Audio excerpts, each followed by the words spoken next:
So it's 7:31 and welcome everybody. It looks like a good turnout tonight. It's a fascinating subject and I shall introduce you to John in a minute. In case you haven't met before, I'm Jerry Zeeler, chair of CCS and your host tonight on Zoom, but not the speaker. I'd just like to remind you the newsletter has details of our January talk, which Stuart Dennison is running to carry on with a transport theme after Christmas, a show and tell meeting on railway maps. So check your newsletter for the link and send your material to Stuart if you would like to take part in that. I hope you do. In February, I plan to have another live meeting in Highgate, here in North London. I'll let you know the date as soon as I can. If you're near London, it's easy to get to, right next to Highgate Tube. On March the 25th, Ian Byrne is going to give us a talk. I can't give you the title because we haven't decided it yet, but knowing him, road maps will have something to do with it. And finally, don't forget, as we were saying just a little earlier, Historic Towns Trust maps are 15% off to Charles Close Society members. And already 30 of us have taken advantage of that. That offer closes soon after Christmas. So do yourself a Christmas favour and get some yourself. They're between £10 and £12 full price. So take 15% off that if you put in the code CCS24, sorry, CCS2024. But right now, it's time to welcome our speaker for tonight, John Davis, who denies it, but helped modernize the bus industry with ticketing, but more to the point, has been a member of CCS for a long time. I don't know how long, John, but you'll reveal it. John was editor of Sheetlines, as you might know, for many years and served on committee until this very year. I don't know how long that is, John, but it will determine the size of your Christmas present. John's speaking to us tonight, as it all says on screen, the rise and demise of the bus map. And we're in for a feast of mapping over the last 70 years. So he's going to talk for about 45 minutes and with time for questions and answers afterwards. So, John, take it away. Unmute yourself. Hello, good evening. We've got lots of lovely maps to look at tonight and some stories to tell. So let's get straight on with it. But first,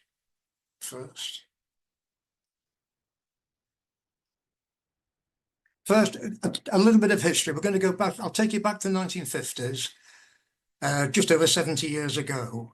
The bus industry was quite different then. I've called it peak bus usage. And by that, what I mean is everybody used it. So that was the greatest time of bus use in Britain in terms of both passenger numbers and mileage. The country had recovered from the Second World War. People had a bit of money to spend. But crucially, very few families had cars. Very few families had televisions.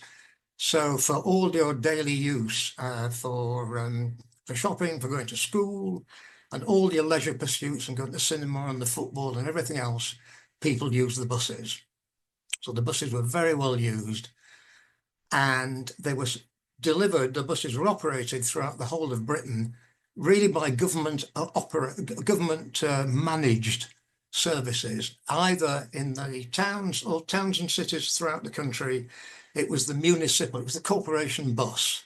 It was run by the local council, and it was a source of pride, really. Every town and city had its own buses in their own livery, very smartly turned out, often of local design, quite often, or locally built. So a large amount of both local accountability, but also civic pride tied up in them. And outside of the towns, the state-owned companies ran the whole thing. And it was an outcome really of the 1947 Transport Act that set up British Railways, also acquired what had been the big operating groups so far, Tilling and BET Group, British Electric Traction, and the Scottish Bus Group. They were all set up after the 1947 Transport Act. The screen, the little map on the side of the screen here, shows the territories. This is the important thing, that the companies all had clearly defined territory boundaries.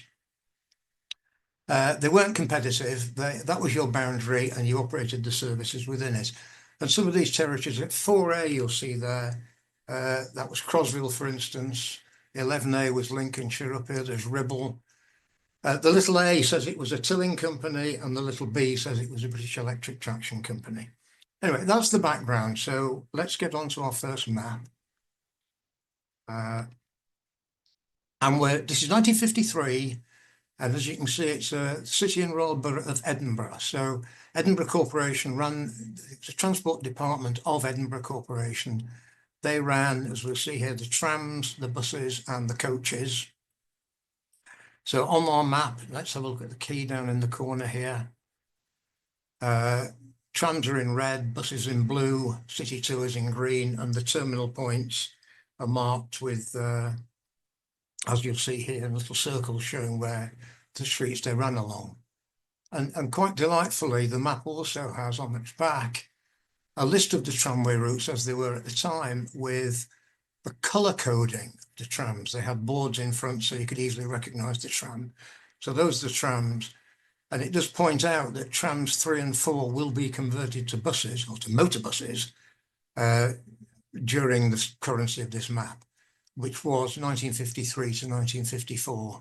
So we've got little thumbnails of the buses and coaches and the trams. The map itself is 3.5 inches to the mile Bartholomew Street map, full coloured street map. It's a beautiful map. And I particularly like here, look at all the contouring, the hill shading on Holyrood Park and Arthur's Seat. I apologise for the slightly grubby state of this map. It's been in my possession from new in 1953. We were on a family holiday and I rushed into the travel office and collected it. It was one of the first in my collection. So that was Edinburgh in 1953. Glasgow in 1953 took quite a different approach. This is Glasgow's official street plan and transport map. It isn't dated, but it is very early 1950s, so 51, 52 or 53. They've got motor buses, trolley buses, here we are, and trolley buses and trams. So they're indicated on the map. And the map on this side is solely the streets where the buses are running, or the trams or the trolley buses. Sorry, keep doing that. So this is showing the city streets with the trams and the buses that run along them. On the reverse side of this sheet is a complete scale street map. So we've got two for the price of one here. On the reverse side, what is it? That's 3.82 inches to the mile street plan on the back with the street index and so on. But on this side, the travel information. It's unusual, this one, in that it's the official street plan of Glasgow Corporation, as it says it is, but it is privately printed and published by Martin Frame of Glasgow at a price of 2 shillings. 2 shillings is a huge amount of money in 1953. You could cost a Penguin paperback cost 2 shillings. An Ordnance Survey 1-inch map costs 4 shillings. So 2 shillings, you know, it's quite a lot of money. I'm amazed that my pocket money ran to it. Intriguingly, it doesn't have a date on, and they republish this about every year, and they never put the date on, and they all say across the front, latest revised edition. So I've got quite a set of these. I've probably got a dozen or more, and they all say latest revised edition. They're all different, but setting them out in sequence is a bit of a challenge. Okay, moving on, another street plan, a slightly different way of looking at things, but again, a street plan. This is 1956, December 1956, issued by Birmingham City Transport. They've got omnibus services. They didn't have trams or trolleybuses at that time in Birmingham. We can see a certain amount of geographic data on the street plan. Let's just zoom into a little bit of that. There's the racecourse and the power station and some parks. The rectangles are the bus depots. There was one at Washwood Heath and there's another one at Perry Bar. And it tells us that the red lines are the daytime services, the green lines are the nighttime services, and Midland Red, who were operating, that was the rural company operating centred on Birmingham. We can see some of their lines with the dotted lines. And on the back of this is a detailed explanation of all the services and the frequencies and everything else you need to know about it. And surrounding it is advertisements. It's supported by advertisements. It was free of charge. You just picked one up at the council offices or at the transport offices. We have another street plan. This is Aberdeen. A little bit later, this is 1964. Very smart Aberdeen bus on the front cover, as you'll see. And this is a sort of a booklet, really, timetables, fare tables, street direction, a route map. And the map is a geographia. It's a geographia 2 inches to the mile. Again, advertising around the perimeter to support the publication of it. Published by a geographia map, but then published by Aberdeen Corporation and supplied free of charge. Now, another whole approach. Those ones we've looked at were street maps with the bus routes or the tram routes, whatever, marked, superimposed on them. A different way of doing things were these line diagrams. And here's an early one. This is 1954. As you can see, this is priced £9. So what's that? About 2/3 of what that Glasgow one was selling for. 1954, Maps of Manchester, published by the Manchester Municipal Information Bureau. And as you can see, it's just quite a simple topographic map with the only geographic features here are the river. Here's the river and the docks, the River Irwell and the docks. Here's the open spaces and the city boundary. But quite delightfully, the Manchester City buses, the corporation buses, are in red, and the Salford City buses are in green because that's the colour the buses were painted. And Salford City buses stayed to their side of the River Irwell, as you can see. There's very little overlap between the two, but of course it's one big conurbation. So that was Manchester. Anything else I should tell you about that? Well, on the back, yes, there's much more detail about the city centre. It says that little square, the inset in the middle, says that you'll find the city centre details on the back. And also on the back are all the information you would need to know about the services themselves and the times of operation and so on. Another little line diagram, it's rather a charming little one. This is Bradford. Same date, maybe mid 1950s. Again, it isn't dated, but probably 1956 or 1957. It's quite a simple line diagram of the entire city and the services. As you can, very little geographic information here. Let's have a little zoom in and have a look at it. We've got the River Aire passing through Shipley up here, and a few parks, but that's really the only geographic information we've got, except the city boundary, and we've got half-mile radius circles based on the town hall. Also, intriguingly, we've got golf courses. There's quite a lot of golf courses, none of which are anywhere near a bus service. So quite why you would put golf courses on. And I don't, if you thought of a Venn diagram of golfers and bus users, I don't think there'd be an awful lot of overlap. However, the golf courses are on. There's two little advertisements. The top one in the top corner says it's wonderful what you can get at Taylor and Parsons, which was true.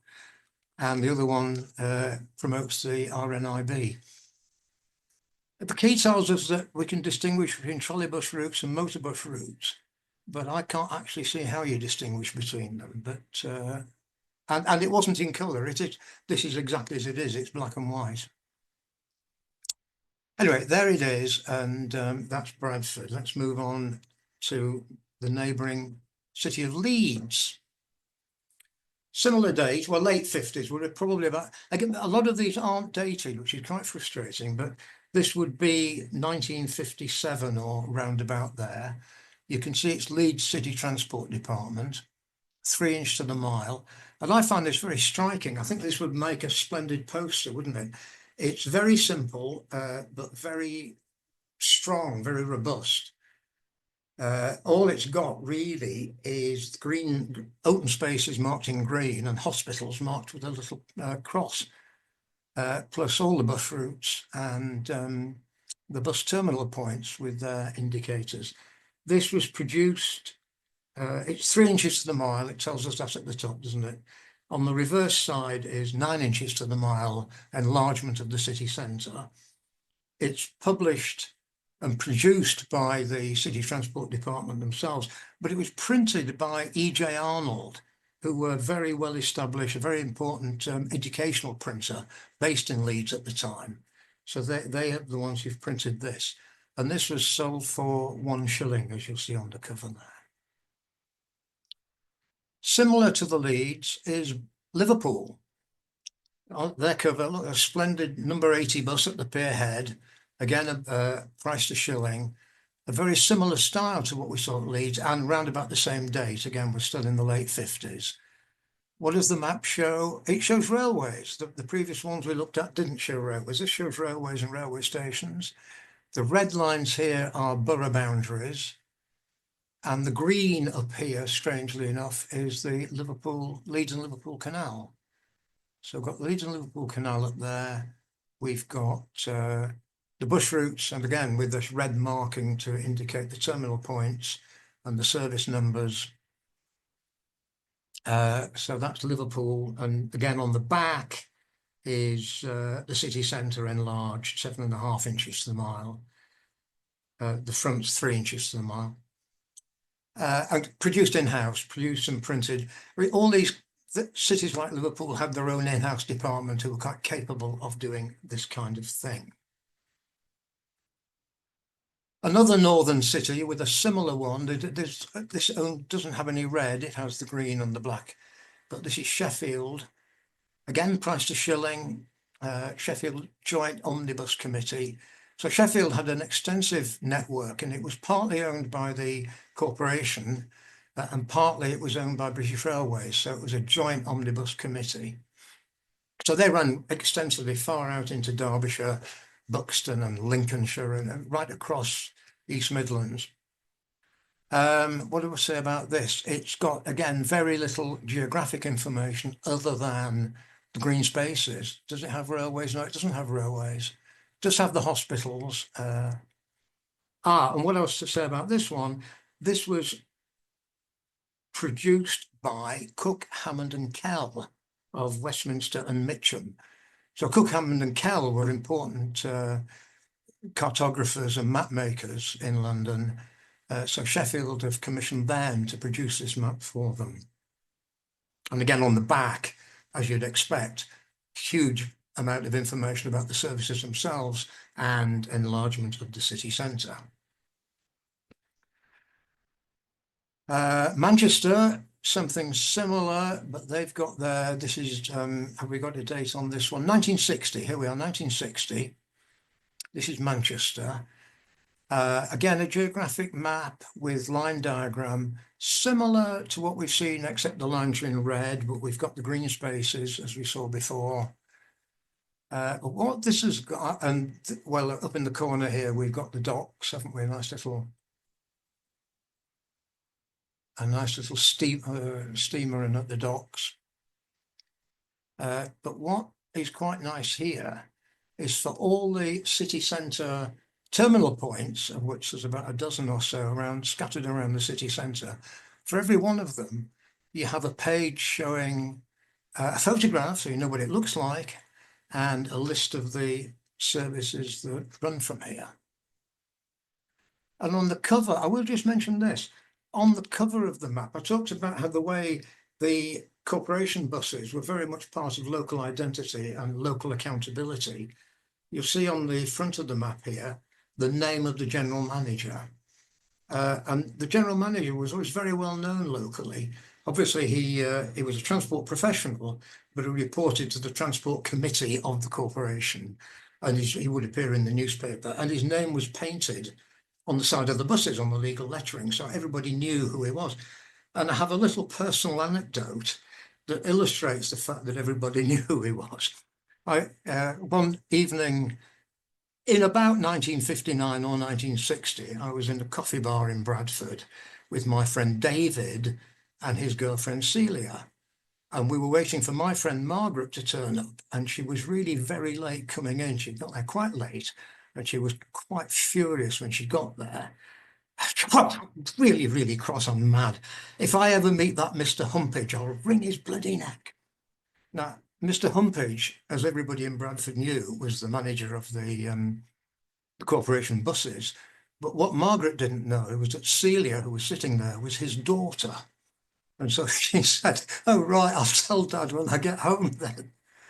So we all had a good laugh, but it just illustrates the point that, people really did know it was a local identity. The local accountability was very significant. Okay, what's happened there? Moving on. Moving on from Manchester. Okay, so we've looked at the cities and the corporations, corporation buses so far. The rural services, as we said before, were operated by state-owned companies who had belonged to the British Electric Fraction or the Tilling Group or the Scottish Bus Group. And they all produced something a bit like this. This one is Northwestern. Northwestern Road Car Company was based in Stockport. And so their services covered Cheshire and into Manchester, into Lancashire, Derbyshire and South Yorkshire and West Yorkshire. Quite an extensive network. And this is a pull out from the back of their timetable. And all the companies had something similar. They all looked a bit like this, slight variation, but they all looked a bit like this. And you'll see up at the top corner, let's just enlarge that they indicate who all their neighbouring companies are, and they're all marked on the map, so we can tell. So that it was like effectively a comprehensive network. You could rely on the fact that you'd get buses from all these other companies would meet up, and the railways, and quite often your return ticket would be valid on a different company's buses or on the railways. Right, we're moving to Scotland, or back into Scotland, but this time the northwest of Scotland. And this is, things are a little bit different there. There are two separate things I'm showing you here. On the right-hand side of the screen, David McBrain ran the coach services in the Highlands and Islands.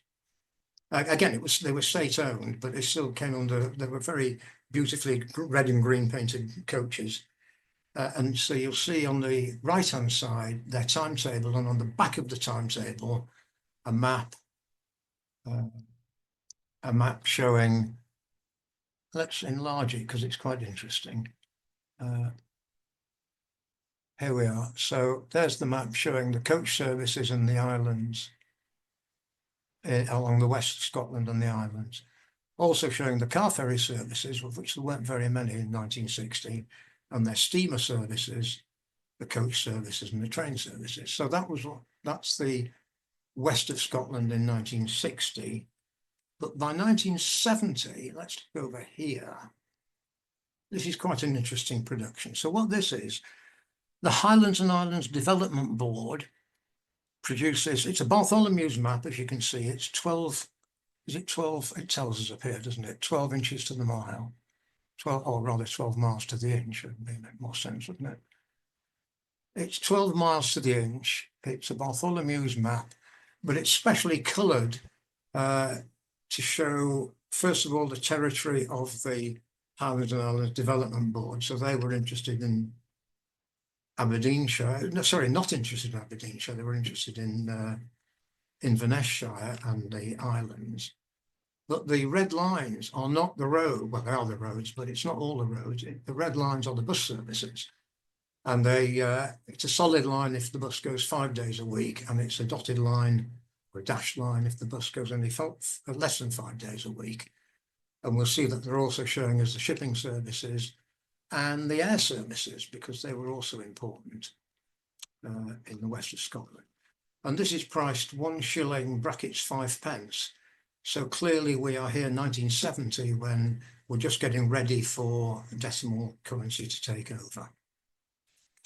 So what we've looked at so far then is throughout the 1950s and the 1960s, that situation pertained that we've described, the rural buses and the city transport buses. So let's move on now into the 1970s. There's a Labour government, and they're quite keen to simplify and rationalise all of this. And two things happened. There was the 1968 Transport Act, and there was 1974 a local government reorganisation. And effectively what they did, the PTEs, that's the passenger transport executives, well, the metropolitan counties were established, and you can see them coloured dark in the map on the right hand side. And in those metropolitan counties, I think there's 6 of them, there was the passenger transport executive took over all the local municipal buses in those areas. And for the rest of the country in the mainland Britain, the National Bus Company was established, and it took over all the other operators that had been the Tilling Group and so on. And Scottish Transport Group take over the buses and the ferries, and county councils become responsible for coordinating services. As we'll see, they also produce some of the maps and so on. And the territories are somewhat, it's still territory based, and you can see the territories. We've still got number 14 there, Crosville, and number 16 is Eastern Counties, and number 10 is Lincolnshire, and number 4 is Ribble, and so on. So it's simplified, but it's all the National Bus Company. So it's still really state-owned. We've got the National Bus Company, and we've got the PTEs, and that, but also in the what I should say, the coloured dots, the smaller dots throughout that map, they are corporation buses which have survived. So outside of the big conurbations, the corporation buses continue to thrive.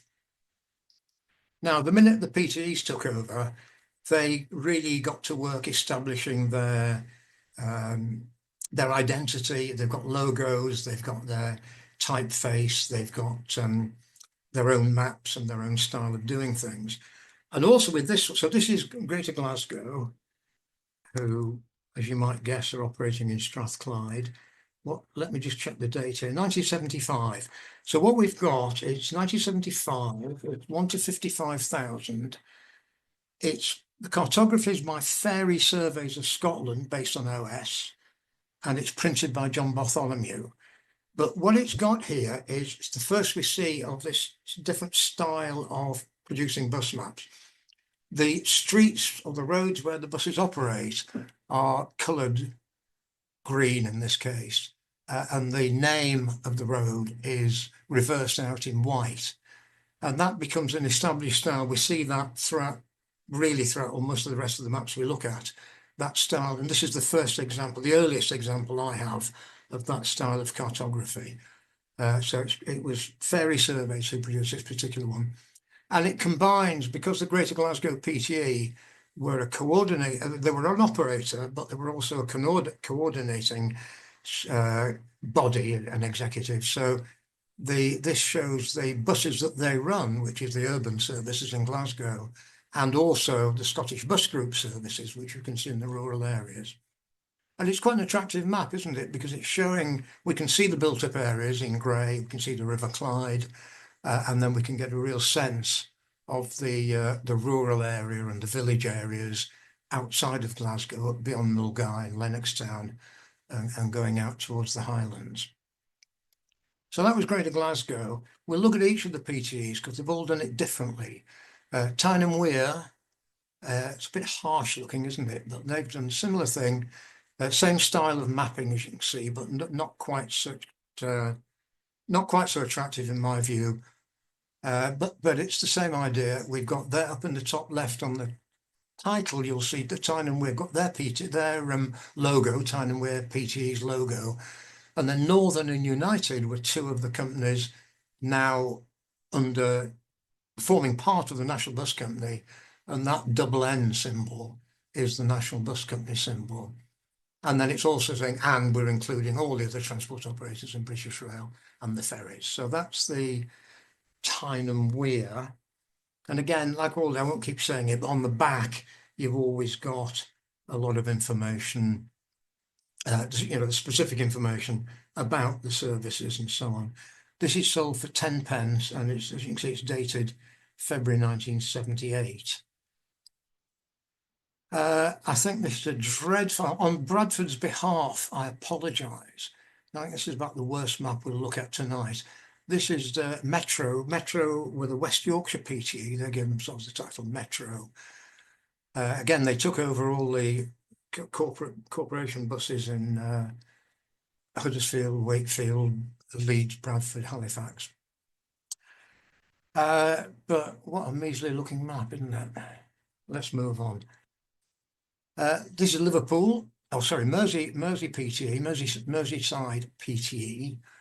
The railway, Mersey Railway is very clearly shown, isn't it? The city, the bus routes within the city centre, this style of mapping that we've talked about with the coloured streets and the names. The red line here is they're fare zones. So C1 and C2 are fare zones. What the cover, I mean, this big pointy finger on the cover, I have no idea what that's about. I don't think that does anything for it. And it's quite a flimsy production. It's flimsy paper, priced 20 pence.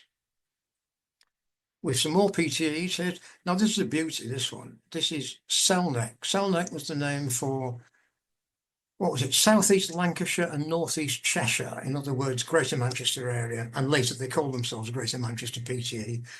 But initially, Selneck, South East Lancashire, North East Cheshire, they designed their own buses. So this is their own bespoke bus that they're proudly showing on the cover, and in its own bespoke livery of orange and cream. And the map itself, quite a simple diagrammatic style, but I think really quite effective. It's an inch to the mile. And the different colouring, or the print is coloured differently according to their, the names are printed in colour according to their division. But that's the significance of the colour of the names. It doesn't really matter to us, but but we can see clearly where all the buses go, and we get a sense of that whole huge conurbation which was Greater Manchester. South Yorkshire PTE, very similar idea. Up at the top there, you'll see their logo, the National Bus Company logo, and the British Rail logo up in the corner. This is their Sheffield and Rotherham area map. What am I going to say about this? This is 1981, 25 pence. It's designed and compiled. It has credits. It says it was designed and compiled by somebody called Cartographic Services of Manchester, and it was printed by Mather Brothers of Preston. What has it got? It's not got a lot of geographic data. We can see the M1 dashing down through the middle here. We can see the railways and the bus services, but there's very little else, is there? West Midlands. So this is our final PTE. This is the more served now. A similar style again. Well, this has got a line diagram, and the coding here indicates the green are circular services. There's a sort of outer circle here and an inner circle there. They're circular services. The blue ones are operated by the West Midlands, what became Travel West Midlands, but West Midlands buses. And the red are the National Bus Company, i.e. the Midland Red services. And what do we say? That was designed, got some credits here. It was designed in their publicity offices by Mr. D.B. Robinson. So he gets his name on the map. They designed it in-house, and printed it in-house, and it was issued free of charge. Now, the Shire counties were doing something similar. Here we see Essex. This tells us over here it was produced and printed by the county planner in County Hall, Chelmsford in June 1977, provided free of charge by Essex County Council. And let's have a look at the key, because that's quite interesting, isn't it? Where's the zoom? Here we are. So here we've got some colouring. All the bus routes are coloured in red, but it's a solid line if it ran every day. It's a dashed line if it ran 5 or 6 days, and it's dot dash if it ran less than 5 days. And here's a list of all the operators, because a rural area like Essex, quite a lot of small independent operators, usually just a bus company who would run from their village into the nearest town or something. However, Eastern Counties, Eastern National, they were the national bus company. Colchester Bury Transport are there. London Country Buses, they were part of the National Bus Company, London Transport. Southend, that was a corporation. So that's what we've got is an indicator then of all the buses, who runs them according to that key there, and the frequency of operation in terms of days of the week. So quite simple, but quite effective across the county of Essex, issued free of charge by the borough planning officer. And just one more example of the similar kind of thing. Durham County Council, and again this was produced in-house by Durham County Council, and it was printed by Andrew Douglas of Consett. And their coding, they've got their own quite neat way of showing. You always have to look at the key to find out what's going on. So they've got, if the service was hourly or more frequent, it was a solid line. If it was daily but not hourly, it was dashed, and if it was less than daily, it was dotty. But then if it was limited stop, whether it was a bus or a train, they don't really differentiate. It was red with the same thing. So we have some red lines crisscrossing the county, but quite whether they're buses or trains, they don't really tell us. I kind of suspect the straight line's a train and the bendy one's a bus, but it doesn't tell us that. Something quite quirky about this, I won't quote it out to you, but there's some text written on it, descriptive text, which kind of to entice you to come out and use the buses and go to interesting places. But it reads as if it's been written by kind of the work experience lad, because it's appallingly written, and how it. Right, something a bit different, and I think this is an absolute charmer. I love this. This was produced by, it's a leaflet really, a fold-out leaflet. It opens quite wide. I've stuck it together here to make it a single image. And it's how to get from the Cumbria coast to the Northumbria coast by public transport. The front covers a lovely water painting of the North Pennines with a train and a bus carrying you swiftly and safely across them. And it's got all kinds of places of interest along the way. Let's just zoom in a little bit and look at it. So we've got the Thomas Bewick's Museum, and we've got the Kilhope Wheel and High Cup Nick and High Force. But what I wanted to show you is the key, which I think is rather lovely and quite different. So it's each of the circles. The buses are coloured.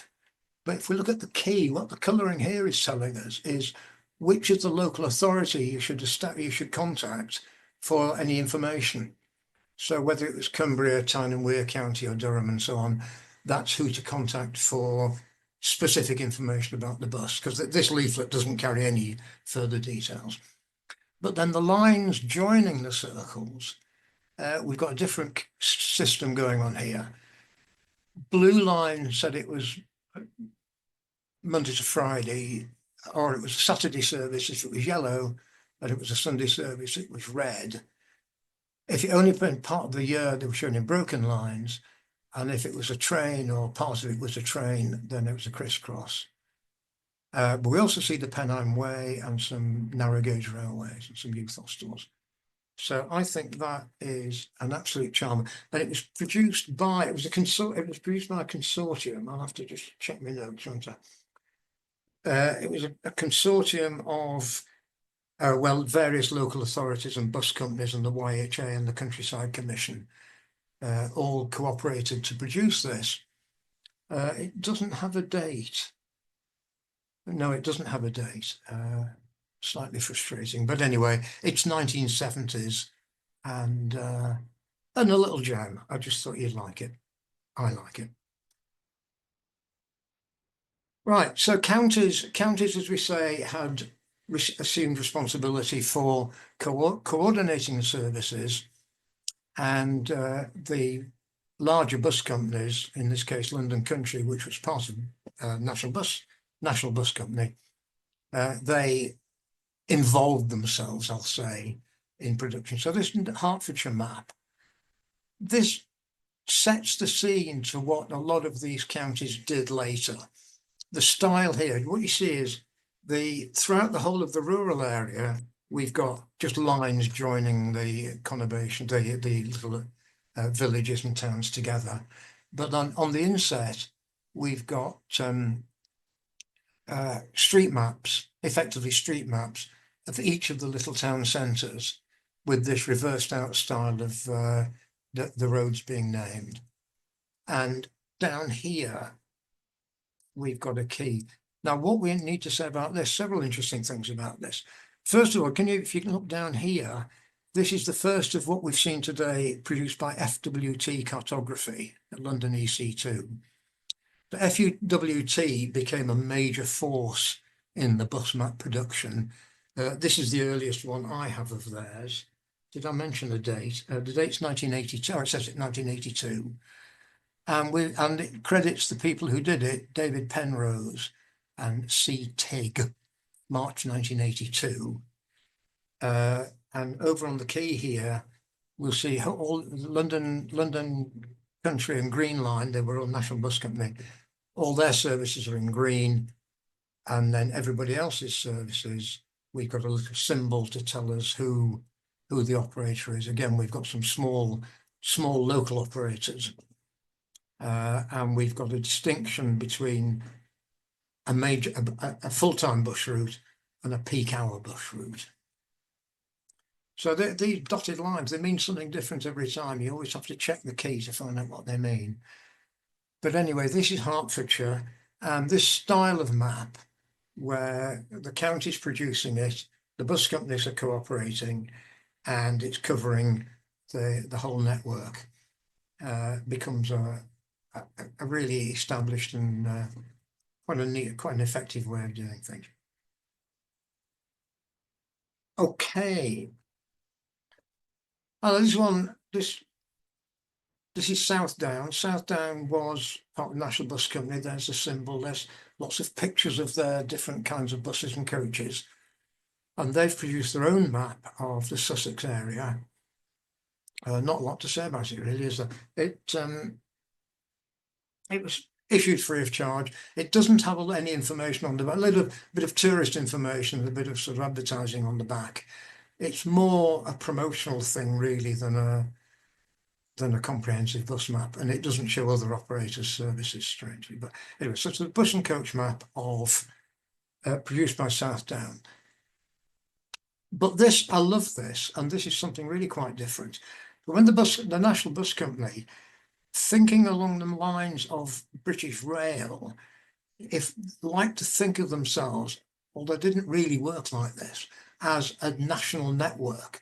And this is the only map I've ever seen that presents them as a national network.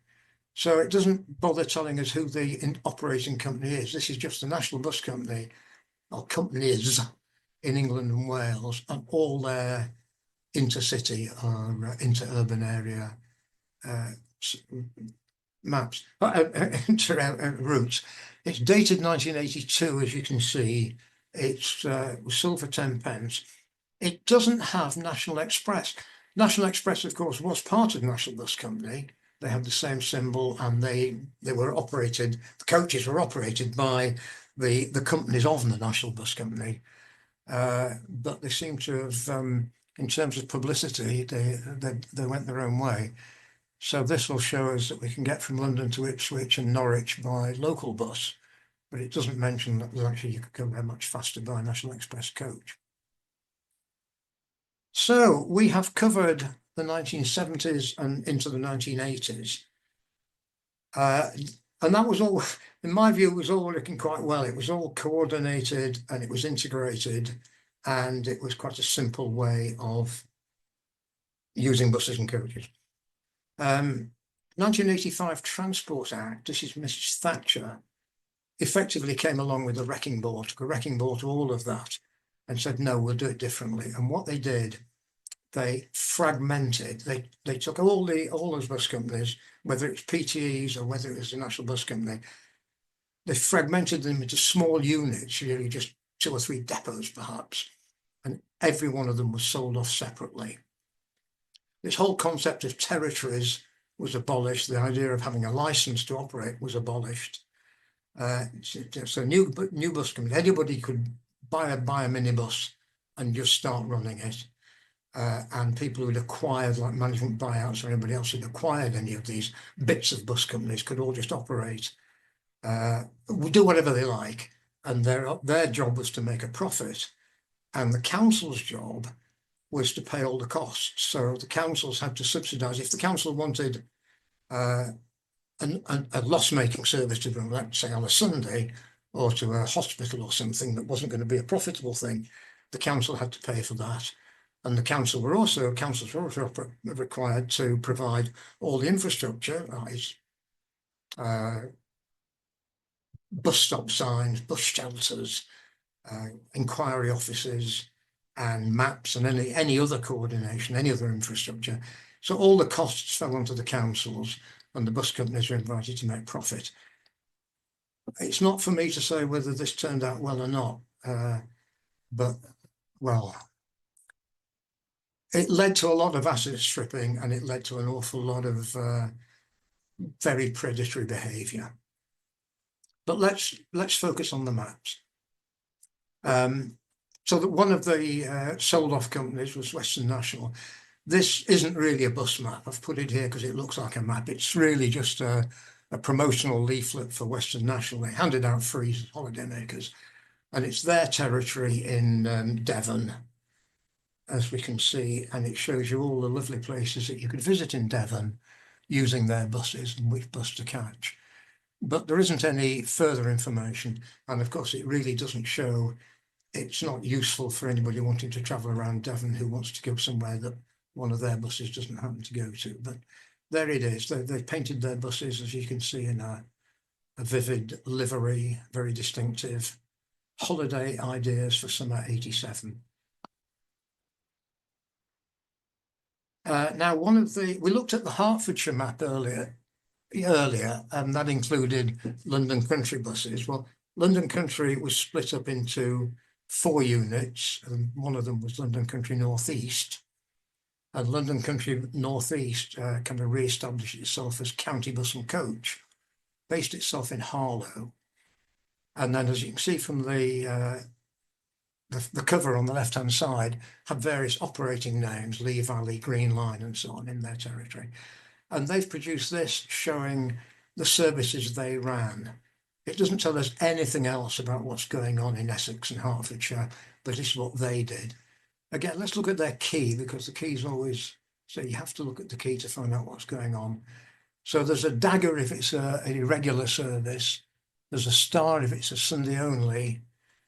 And yeah, intriguingly, they put on their map the things that they're running under contract for London Transport, which isn't really of much interest to people in Hertfordshire and Essex. But so they ran a few London Transport services under contract, and they ran all of this as either commercial, or they don't tell us on the map, it may be commercial. Some of it will be subsidised by the local authorities. Now, as an aside, I'll just tell you what happened, because it's interesting. You see, the county bus and coach had an identity. There they are. And as I say, it had been part of London country buses, which was part of National Bus Company. So what happened to county bus and coach? Well, what's the date of this map, incidentally? I haven't told you, have I? 1990. The date of the map is 1995. It's got promotional information on the back. It's got no service information, but it's got why don't you visit these nice places kind of thing. And it was handed out free of charge. So 1995 anyway. So what happened so they've been running a few years by then, but quite soon it was acquired by Travel West Midlands. So there's who'd taken over from, as we saw earlier, they'd taken over from West Midlands PTE, and they'd become quite acquisitive, and they bought up County Bus and Coach. So it became Travel West Midlands. Travel West Midlands was quite soon after that acquired by National Express. National Express decided they weren't very interested in County Bus and Coach, so they sold this operation to somebody called Cowie. Cowie put together this and a few other things and became Arriva. Arriva got sold to German State Railways, Deutsche Bahn. Deutsche Bahn got bored of the whole thing and sold it to a private equity company based in Cayman Islands and Florida called I-Squared, who have, let me tell you about more. I-Squared is a private equity company in Florida, and it's part of their portfolio of 86 companies in 70 countries. So as for local accountability and knowing who the manager is of your local buses, we're now talking to people in the Cayman Islands. So that's what happened. Let's move on to more maps. Reading's a nice example. Reading Corporation survived. They were not part of a PTE, and they were never swallowed up by any of the big, what became the big bus groups. Reading survived and still survives as one of about 10, who is the Nottingham. There's a few others, can't remember them all now. But Reading is and it's council owned. This is the thing. The councils were required to sell the companies, but they were also permitted to buy them as arm's length companies. So Reading Corporation or Reading Council bought Reading Buses and operates it, or it is operated as a standalone company, but wholly owned by Reading Council. So this map is, I think it's one of the most attractive maps we'll look at today. Let's look at the key, first of all. And we'll see that the key, we've got kind of land use. We've got the whole map is coloured as to what's happening here. Built up areas, parks, industrial areas, shopping, lakes or flooded gravel pits. We've got various building types identified. And we've got all kinds of bus information identified, whether the yellow roads are where the buses run, service number on normal route, service area and variation, normal terminal point, occasional terminal point, and the bus stops marked. So isn't that a beauty? This again, let's look down at the credits. It's Mr. M. Nola of FWT Cartography. So FWT by then have moved to N19. It's based on, here it is, 1989. So it's dated 1989 by Reading Transport. Let's just zoom back out again. So here's the map. Let's zoom into the map. So there's the map, a delightful map. So it's very comprehensive. I mean, it shows us everything we need to know about Reading. Very distinctive design.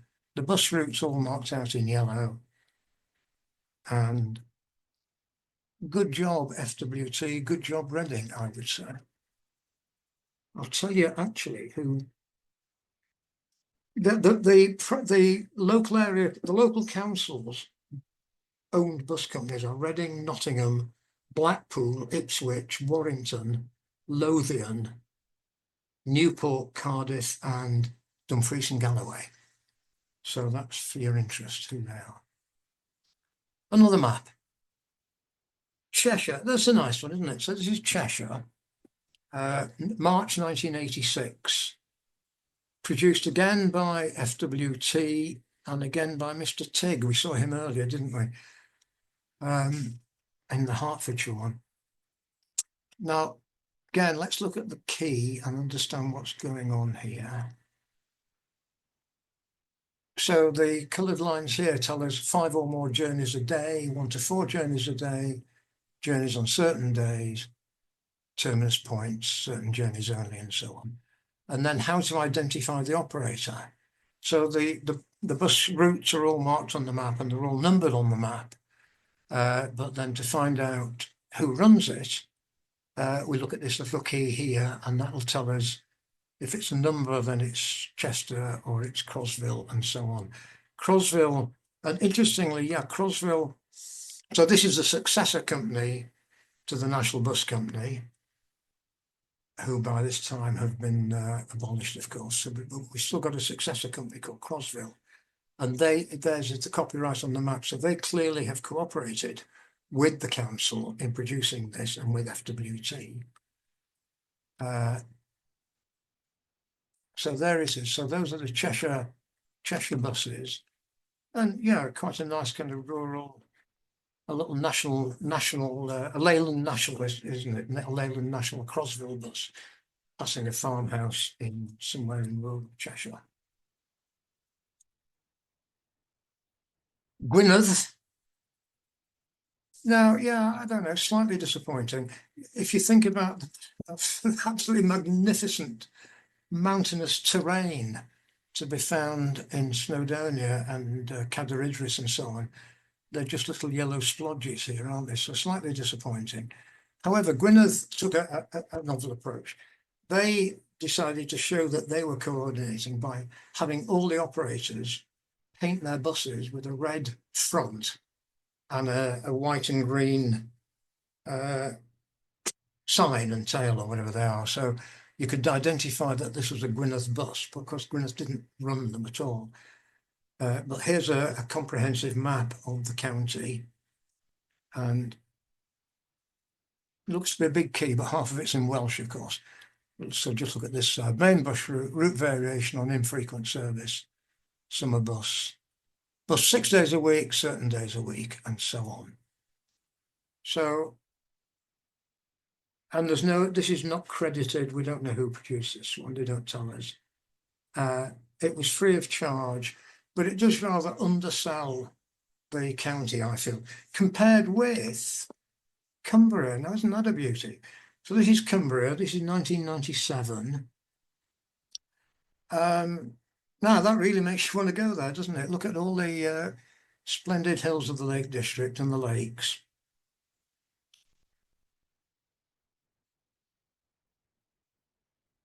And what the key down here is at least one bus a week one bus every 2 hours for at least 6 days a week. Or so it's at least 2 buses a day on 5 days a week.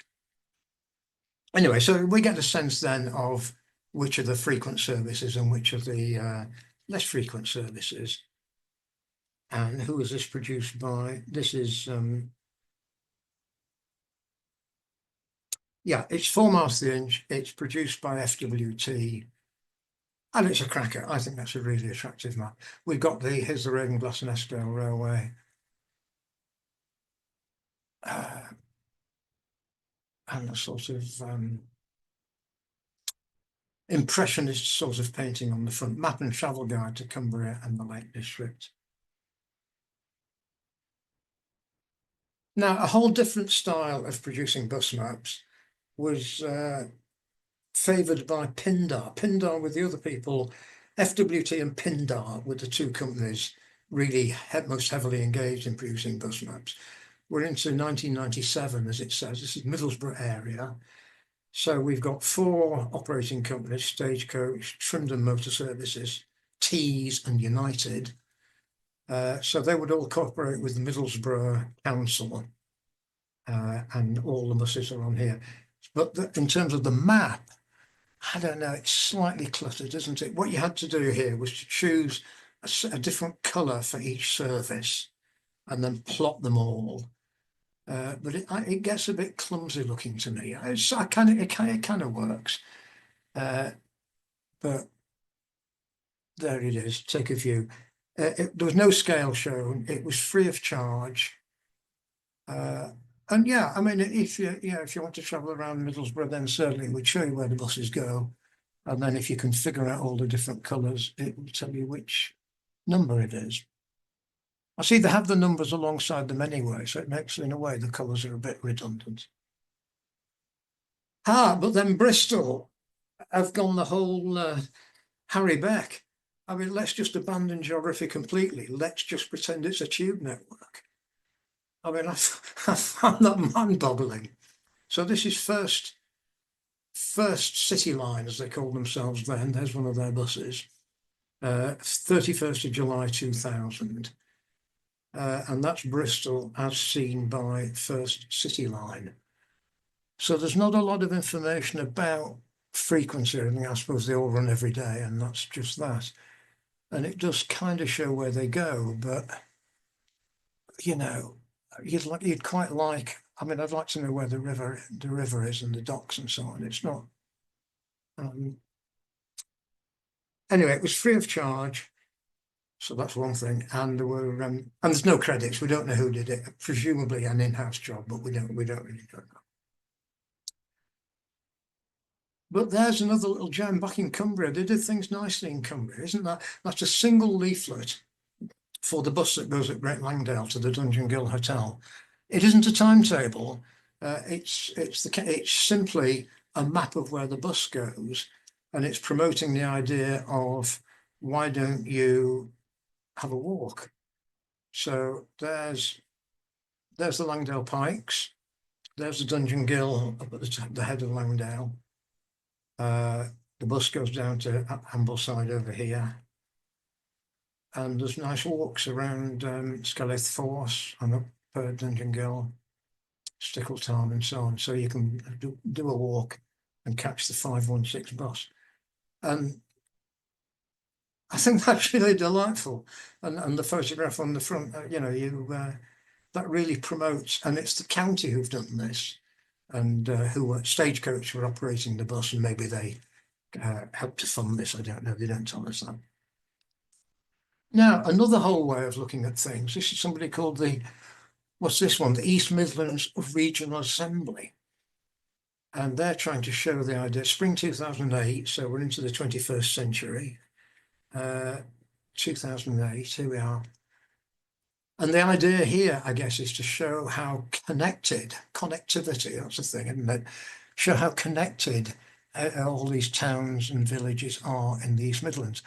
And they've done it by making the buses look like trains. I guess that's what you'd say. The yellow lines are actually bus routes down here. So all the yellow lines are bus routes, but by putting them on the railway map and making it look like a network, you think, oh gosh, that's good. You know, I can easily get around the East Midlands.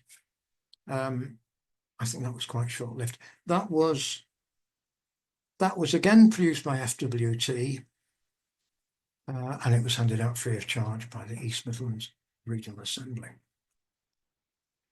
Now we're moving into the 2010s, and I call this peak bus map. By now, FWT and Pindar had got this sorted, and they just go around selling the idea of bus maps everywhere.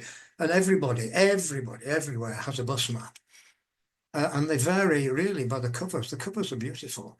And I've got hundreds of these things. So this is just a time selection. Actually, when you open them up, they all look really quite similar because they're almost all of this FWT style that we've been seeing back there. Not a lot of geography, line diagram of the interurban routes and inset with the town centres. And then quite often on the back of the map will be a list of the services and some phone numbers who you can call to get more information. But that's the time. So 2010, you know, if 1950 was peak bus, then 2010s were peak bus map. Lovely. Right, it all crashed and burnt in the 2020s. You know what happened? Austerity happened, COVID happened, and the internet happened. And printed bus maps, partly they gone out, partly nobody could afford to do them because it was the council. See, you were not making revenue from this. They were not publicity for the bus companies. They were a burden on the county. So counties stopped doing it because of austerity. People stopped travelling. The buses all changed. Maps got out of date, and the internet. Nobody bothered with paper maps anyway. So pretty well the demise of the bus map. Not totally, as we'll see, but pretty well. So 4 apps.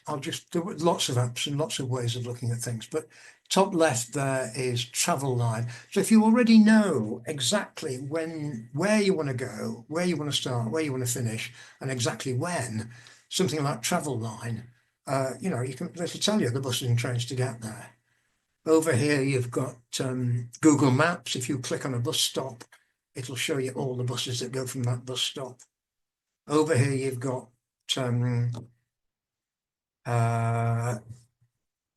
City Mapper. City Mapper, thank you. City Mapper. City Mapper applies in the various conurbations. It's not apply everywhere. But again, it's quite good if you're there. It's kind of for people, you're there and you want to go somewhere, then it'll help you. And the other one on the right-hand side is called Move It. And again, you know, it's quite good if you click on a bus route. If you know a bus number, so I wonder where the 257 goes, and click on 257 and it'll show you going out into the Hope Valley. So that's the kind of thing, you know, very good if you want to know what to do here and now. And much of it is real-time information, you know, and it's okay. However, if you wanted to go to East Anglia and spend a couple of days exploring by bus, those apps are absolutely no use to you. But what is good are 2 websites. I will commend these 2 websites. busatlas.uk, and you see there, they've done a page, region by region, of all the interurban buses throughout Britain. It's a nightmare to get. How he keeps it up. There's one individual does this. It's a guy in Peterborough, Brendan Fox. He just does it for the love of it. How he ever keeps it up to date, I have no idea. But you can see it's coloured according to the operator, so you know who to go to for more information. And it shows you exactly what you need to know. If you're planning a day out on the Isle of Wight or in Hardy country or wherever you want to go, then this is the way to do it. You can see what's possible, and then you can do your detailed investigation. But you need this kind of sense of what's possible. The other map app or website that I use all the time is bustimes.org. Brilliant. You can search for anywhere and anything, and all the buses that go anywhere. Search by the map, search by name, search by number, and it's got the timetables, complete traditional tabular timetables. Not just the next bus, but every bus in a tabular form. Another website, while we're on this page, we own. If you're interested in that story, you know, I said I Squared and Arriva. Who acquires it? Who owns First Bus? Who owns Stagecoach? We own it.org.uk. It's brilliant. It's very surprising who owns what we think of as our bus companies. They're not at all. And to finish, I discovered this was just Saturday. I went out for a little day out on Saturday, and I happened to go to Luton. And to my astonishment, there was an information office open in Luton bus station, and there was a give you a handout, a free handout, Luton and Dunstable bus network, and there it is. What an attractive little map that is. It's not actually up to date, and it didn't show the 757 for some reason, but anyway, it's good. So all is not lost. Well, that's the end of my story, ladies and gentlemen. I will now stop sharing my screen and hand you back to Jerry. Thank you very much for listening. And thank you, John. What a feast, eh? I want to shout, well done, FWT. Ashley, Oh, yes. want to say anything? You're ex-FWT, I think, our very own webmaster. Yeah, absolutely. Nearly 9 years service from 2002 to 2011. You'd planned your route. Yeah, so some of those names that cropped up, C. Tig is Chris Tig, and M. Nola is Mark Nola, and I knew them well. So yes, I think there was possibly one of my maps even shown up there actually. So Really, yeah. which one was that?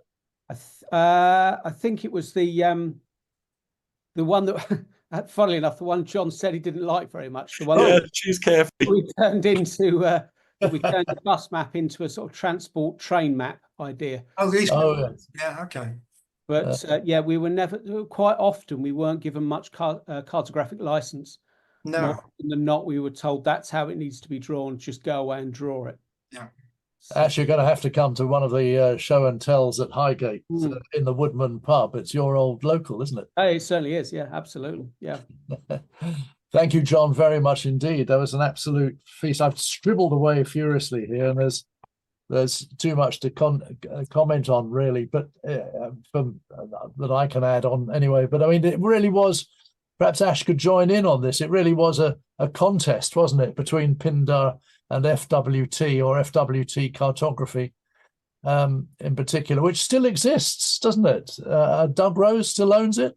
Yeah. So Doug Rose, when Pindar bought out FWT, I think I put it in the chat 5 years ago, but again, it may well have been a lot longer than that, maybe 10. Doug Rose went off on his own and started up what is technically now known as FWT London. So if you search FWT London, that'll come up as a separate website, and that is Doug Rose doing his mapping, and continues to do map services, transport map services for the likes of Norfolk County buses, County Council, and various county councils, West Midlands as well. I think he does those as well, and he does the TOC map as well of the southeast. So you'll see that in down in the southeast, it'll say FWT London. And the train operating companies, that's right, yeah, and that's still Doug. So he still operates, but FWT as itself was bought out by Pindar, and a couple of cartographers at FWT went over to Pindar and work over there now in Amersham, I believe. All right. Okay. Well, thanks for that bit of history, John. You've said a few of those are our favourites, and I'm going to compare mine with yours. But some of those, was it Manchester? I think in particular had whole sets of maps in the end. There were so many. But of course, what's missing from this, it's not a criticism, we knew it was going to be like that, is of course the London transport mapping, which was prolific. And when I was a kid, it inspired me not only with cartography, but buses. And the joy of those was that they were all free, and whatever style they had, they were all good. In my opinion, they couldn't do any different. I didn't know any different, of course, as a kid until I went traveling. But I know you've made London's its own story, and because it was never privatised in the way the rest of the country was, it's a different narrative completely, and it's not my expertise anyway. That's very generous of you. I did one. Ash, I want you to know this. Yeah. Your chairman did a public transport map of northeast London, as I called that bit of Essex then. Lovely. And I also diagrammatized all the rail routes in London long before British Railways Board published it. Very good. I've still got it. Like to see that. I will dig it out and impress you with it. And it's never earned me a penny because I never showed it to anybody. There you are. Yeah. But it was a real challenge, and I had the deepest admiration for Harry Beck forever after, because what he said was true. If you touch the map here, if you move your octilinear 45-degree angle maps there, it affected it there. And right. it took forever, and I got through several India rubbers and a lot of pencils. Right. Enough of that. John, thank you so much again. Anyone, some questions for John Davis, please?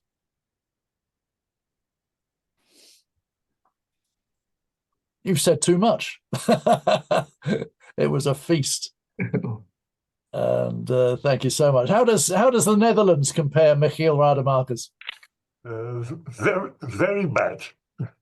No, I still remember my first trip to London in 72, and I still have a red and a green bus map from London Transport.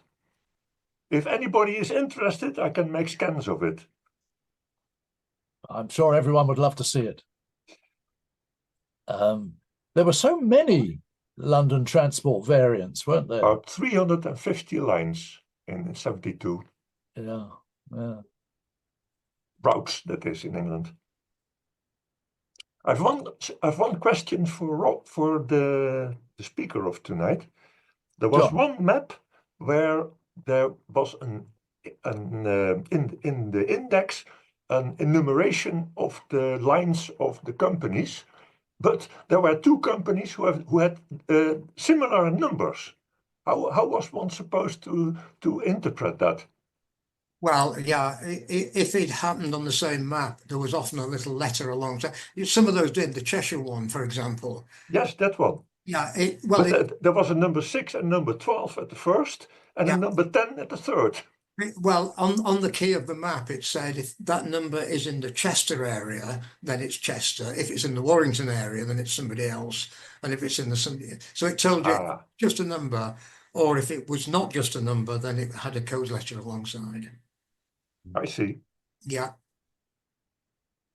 It may interest you to know, Michiel, that in London, each group of 100 bus route numbers meant something different. I'm being simplistic for you experts, but if it was a number below 200, it was a double-deck central area bus. If it was 300s, it was a northern area country bus. 400s were southern area country buses. 500 and 600, well, there were several things actually, but 600s were generally trolley buses, and 700 were the limited stop green line coaches, and so on. And there was the interesting thing about the lettered lines, which were some local services of a village of London. Ah, well, yes. W or C or E. Yes, they started out but we've still got one just here, the C11. It winds its way through back streets, but these were originally flat fare routes, I think I'm right in saying. You used to put a sixpenny piece in the machine at the front with some of them, the W's anyway, but C's were many and various. I can see Mr. Hardy, Ian Hardy, are you calling up? Have you got a quick question? Like to unmute? I was just going to say that yes, you're correct. Initially they were flat fare routes, but now... Bit louder if you can. Oh, yeah. Sorry, my mic's round me. My mic was round my ear hole. Yeah, originally they were flat fare routes, but now in the 80s when London Transport contracted the routes out and Minibot and made local networks, they then became sort of K's were Kingston routes, H's were Harrow and Hounslow, for instance. Yeah, C was Central or Camden or anywhere else they wanted to go. I think even Clapham Junction. But so it didn't all work that well. Anyway, it's all changed again now, but some letters still remain. Some boroughs use letters for routes, Michiel, going back to your point. I know. The town where I studied in Eindhoven, we had letter lines, including S, V, and X. Yes. And that for a little city of about 150,000 people. Gosh. That was in 68 when I started studying. My wife's hometown of Great Yarmouth in Norfolk had some that were very easy. B was for beach, C was for cliffs. Yes. I don't know what some of the others were for. But no, it's generally the letter system was very ancient. And when I was a small boy, The Hague had letter lines, but later on they ran out of letters. So they started to use numbers. Mm-hmm. Right, thank you. Any more questions for John? Ian Byrne. Thank you. We've I think Chris, but yes. John, your first map shown was, I think, 52. Were there many before the war published? How far back does the first bus map that you're aware of go to? Oh yeah, in the 30s, people were publishing bus maps. So But yeah, they were fairly simple, were they? yeah. It's just I don't have it. I'm not old enough to have been collecting them then. Yeah, no, I only all I've showed is what I started collecting when I was a boy. That's 70 something years ago. But yes, there already existed bus maps. Ian, it's Jerry. We're due to have a chat anyway. I'll show you some London General omnibus maps from the 1910s. I found one by accident, which is quite a story. It's online. I've seen London Transport ones. I just wondered whether they were very widespread outside in the provinces. But there were the enterprising companies. I mean, there were publicity, obviously, but it was a way of advertising, it was a way of attracting passengers. So yes, I have seen them from certainly the 1930s throughout Britain. Crosville, I think. Yeah, so it's in Crosville. Yeah. Yeah. Thank you, John. Thank you, Ian. Hello, hi, Chris Higley. How are you? I'm good, thank you, Jerry. I wanted to ask John, am I right in remembering that Southern Baptists for a short period tried producing a national bus timetable, which had a national bus map pulled out from it? Chris, you're very muffled. Can you give your microphone a rattle? Try again. Jerry, can you come back to me in a minute or two and I'll try and raise the volume? Yes, it's muffled rather than volume. Oh, okay. Is it covered? Let's take Roger Holden in the meantime. Oh, sorry, yeah. Someone was mentioning about the large number of maps we ended up in Greater Manchester. There's one of them. Now, this is 2015, March, which I think the last time they printed them off and made them available free. But they are in fact still all there on the TFGM website, or B Network website it's now called, and they are kept up to date. And these are very good maps, but they're, as I say, I was asking someone only at the weekend on the from TFGM, was there any plans to reprint them? But he didn't know. But they are used to actually produce bus stop displays. But it sounds they are going to keep updating them. But of course, very few of us has whatever these are, A1 or whatever printers to print them off as a whole, which is annoying. But if you look on the TFGM website, you will find them all there, and they're worth looking at. They are based on, as it says, they are based on Ordnance Survey data. Hey, it must be good. Yeah. I'll tell you a little horror story. When some of us went with John King walking around the huge Nine Elms and Battersea Power Station development area in London, we found a transport information kiosk open in the bus station at Vauxhall. So we trolled up there and, with tongue in cheek almost, asked for a bus map. And he said, "Oh, they don't do them anymore. We have to get ours from the commercial publisher, who is in fact an ex-busman." John, remind me of his name. Mike Harris. Mike Harris. Thank you very much, someone. And they actually buy them in now at TfL from Mike Harris. Would you believe that? Because the staff don't have their map to stick on the wall. Let's go back to Chris Higley. Jerry, I've changed my microphone. Is that any better? I'm afraid it isn't, but have a go. Right, I will talk loudly. John, am I right in remembering that Southern Baptists for a short period tried producing a national bus timetable, and this included a fold-out map of the whole national bus network? Yes, Ian Hardy is putting a thumbs up. I can remember some of that. Yes, they did. Yeah. John, are you still there? John's disappeared. Sorry about that, Chris, but... No problem. Thanks for that question. Yes, you're absolutely right. Southern Vectis were, maybe still are, but I think the ownership has changed, hasn't it? Yeah, they're owned by Go Ahead. Yeah, but they were enthusiasts in their own right and running bus rallies and open toppers and all sorts of other things. And the cognoscenti amongst bus lovers rated them highly. I hope they still do. Gilbert, what's it like in Bulgaria with buses? You'll have to unmute, I'm afraid. Yeah. Yeah. I mean, well, in Sofia, the bus and tram and trolleybus stops, most of them have maps there, which are actually quite good for the city itself.